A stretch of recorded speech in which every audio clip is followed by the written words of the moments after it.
First సర్వీస్కి పోవడం దగ్గర నేను ఒక 20 years కావచ్చు. నేను స్వామి సంస్థలో ఒక చేయబట్టి ఫస్ట్ పుట్టుపర్తి సేవ పోతుంటే ఒక థర్డ్ టైం సెకండ్ టైం వెళ్ళినప్పుడు నాకు సర్వీస్లో సేవకు వస్తానికి మనకి ఇంత కోటా మెంబర్స్ అని ఇస్తారు. అంటే 20 మందిని రమ్మన్నారు. అయిపోయింది, నీకు సర్వీస్ లేదు అని అన్న చెప్పి పోదామని. ఇంకా మంగ మేడం ఇన్ఛార్జ్ నేను ఎట్టి పరిస్థితుల్లో వస్తాను, నాకు తెలీదు అని చెప్పి ఇక స్వామి దగ్గర పూజలంలో కూర్చొని ఏడ్చిన. ఇక నేను ఎట్లయినా సేవకు రావాలి, నాకు ఎట్లా ఏ వద్దరు పోయినా. ఇక మంగ మేడం వద్దన్నా మంచిగా ట్రైన్ టికెట్స్ నేనే బుక్ చేయించుకున్నాను. మా పిల్లలు చిన్న పిల్లలు 4th and 5th class 6th classలో ఉన్నారు. ఇక పోయినాక ఆడ పోగానే సరే రిజిస్ట్రేషన్ అవి చేసుకుంటున్న అందరికీ నేను అక్కడే కూర్చొని స్వామి రామ్మోహన్ దగ్గర కూర్చొని నాకు లేదు స్వామి సేవ. వసుమతి గారు అప్పుడు ఇన్ఛార్జ్ తీసుకొచ్చి ఏంటి అది చాలా నేను తెలుసు వాళ్ళకి. ఇక పద్మ ఏంటంటే ఇట్లా సంగతి అంటే నువ్వు ఎవ్వరి నీకు ఇన్ఛార్జులు నీకు ఇవ్వాల్సిన అవసరం లేదు, పూలు కూర్చే దగ్గర స్వామి దండలు కూర్చోడానికి నీకు సేవ ఇస్తారా అని తీసుకుపోయింది. ఇక అప్పటి నుంచి ఒక 3-4 times నేను స్వామి దండలు కూర్చే దగ్గరనే సర్వీస్ చేయడం జరిగింది. తర్వాత ఎప్పుడు చూసినా క్యాంటీన్లో పడుతుండేది. క్యాంటీన్ దగ్గర ప్లేట్లు కడిగే దగ్గర పడుతుంది.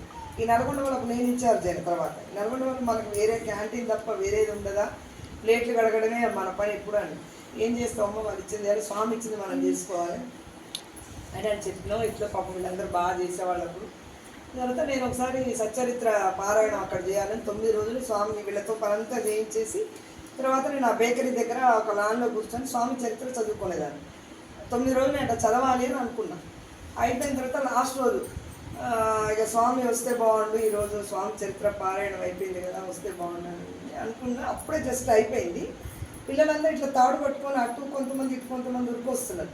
ఏంది అందుకో అందరూ అట్లా వస్తున్నట్టు స్వామి వస్తున్నారు అన్నారు. అసలు ఇక నేను షాక్ అయిపోయినా. ఎక్కడైతే నేను ఒక్కదాన్ని కూర్చున్నా వాళ్ళు కారు గ్లాస్ దింపి స్వామి ఇట్లా 2 చేతులు పెట్టి అట్లా అని చెప్పి ఇట్లా వెళ్ళిపోయింది. ఇక ఇంకోటి ఇక సూపర్ స్పెషాలిటీ హాస్పిటల్లో నేను పూలు కూర్చే దగ్గర ఒక ముసలావిడ ఉండేది.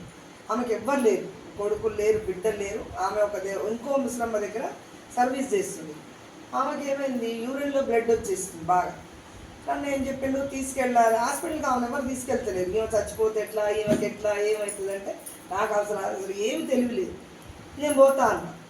మీరు సూపర్ స్పెషాలిటీ హాస్పిటల్ మాకు ఏమన్నా అయితే మీరు ఉంటారా ఆధార నేను ఏమైనా చేస్తాను సరే. అప్పటికప్పుడు అంబులెన్స్ ఇక చాలా ప్రాసెస్ జరిగింది. అంబులెన్స్ వచ్చింది, నన్ను ఎక్కమన్నారు. పోయిన అక్కడ పోయినాక సూపర్ స్పెషాలిటీ డాక్టర్స్ మీరు సైన్ చేస్తారా, ఆమెకి ఏమైనా అయితే మీరు బాధ్యులా, ఏమైనా స్వామి చూసుకుంటాను నేను బాధ్యత నేనే తీసుకుని. నేను బట్టలు తీసుకోపోలే, ఏం తీసుకోపోలే, ఆమెతో పాటు అంబులెన్స్ ఎక్కిన. అట్లా 5 రోజులు ఉన్నా అక్కడ సూపర్ స్పెషాలిటీ హాస్పిటల్. అడ్మిట్ చేసుకున్నారు, చేస్తున్నారు. ఇక ఆమెకు బ్లడ్ వస్తూనే ఉంది, అక్కడ ట్రీట్మెంట్ జరుగుతుంది. రోజు ఆమెకు యూరిన్ ఆ బ్లడ్ మారవాలి, మనం బ్యాగ్ పెట్టాలి, ఆమెకు తుడవాలి, అంతా సర్వీస్ చేయాలి, మనమే చేయాలి. వేరే వాళ్ళు ఒట్టిగా టిఫిన్ టీ వాళ్ళు ఇచ్చిపోతారు. ఇక నేను అక్కడ వారం రోజులు ఉన్నా. 2 రోజులు స్నానం చేయలేదు, నాకు పట్టలేదు. ఆ మొత్తం హోల్ చైర్మన్ అంట సూపర్ స్పెషాలిటీ చైర్మన్ వారి మిస్సెస్ ఇద్దరు ఆడికి వచ్చింది. ఇదంతా న్యూస్ అంతా మొత్తం ప్రశాంత్ నేనేం బాగింది. సూపర్ స్పెషాలిటీకి వచ్చింది, ఇట్లా పలానావిడ ఒక వచ్చిందంట, ఆమెకు ఎవరు లేరంట, ఒక ఆమె వచ్చిందంట. ఆ చైర్మన్ భార్య వచ్చి ఏ సంగతం అంటే ఇది అని వివరించిన వాళ్ళకి.